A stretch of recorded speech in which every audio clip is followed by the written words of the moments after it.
और मेरे भाव में भावित हो जाओ।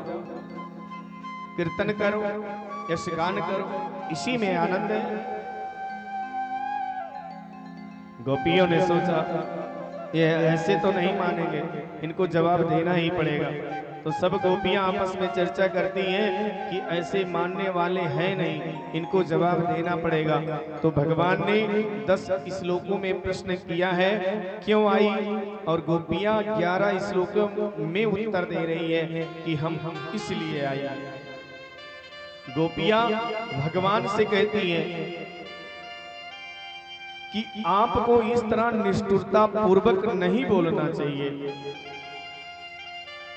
अरे सरकार, आपके लिए हमने सब कुछ छोड़ दिया, सर्वस्व छोड़ करके हम आपके चरण शरण ग्रहण करने आई हैं, और आप हमें पुनः उसी माया में फंसाना चाहते हैं।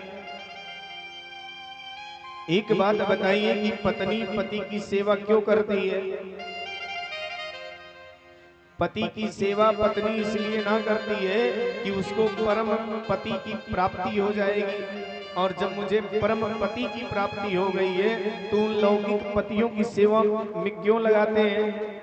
गोपियां उदाहरण देकर मेरे प्यारे समझाती है, प्रभु मान लीजिए एक व्यक्ति कमाने के लिए विदेश जा रहा है, ध्यान दीजिएगा आप सभी लोग। एक व्यक्ति कमाने के लिए यदि विदेश जा रहा है, उसकी धर्मपत्नी ने कहा स्वामी हम आपके वियोग में कैसे रहेंगे? तो उसने अपना एक चित्र दिया और कहा जब जब मेरी याद आए तो इस चित्र में मेरा दर्शन कर लेना। ऐसा कहकर वह चला गया। अब जब जब उसे याद आती थी तब तब वह फोटो में अपने पति का दर्शन कर लेती थी। अब एक दिन की बात है, उसका वास्तविक पति आ गया। अब वास्तविक पति दरवाजा खटखटा रहा है, देवी दरवाजा खोलो मैं आ गया, और पत्नी उसी चित्र के पति को देखने में मस्त है। तो गोपियां कहती है एक बात बताइए सरकार, अब पत्नी का उत्तरदायित्व क्या है? अब पत्नी का उत्तरदायित्व क्या है? क्या वह उसी चित्र के पति को देखती रहे, निहारती रहे, कि जो वास्तविक पति आ गया उसका स्वागत करे? जा करके दरवाजा खोले।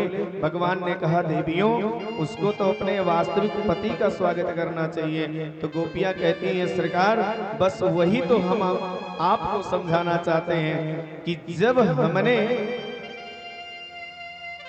उन पतियों की सेवा करके जब आपको प्राप्त कर लिया, तब आप हमें उन विषय भोगों में क्यों लगाते हैं?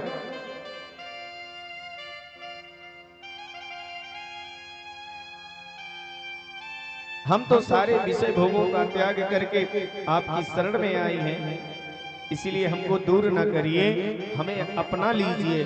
इसको कहते हैं चरम शरणागति धर्म। ये कहता है कि मातृदेवो भव, पितृदेवो भव, आचार्य देवो भव।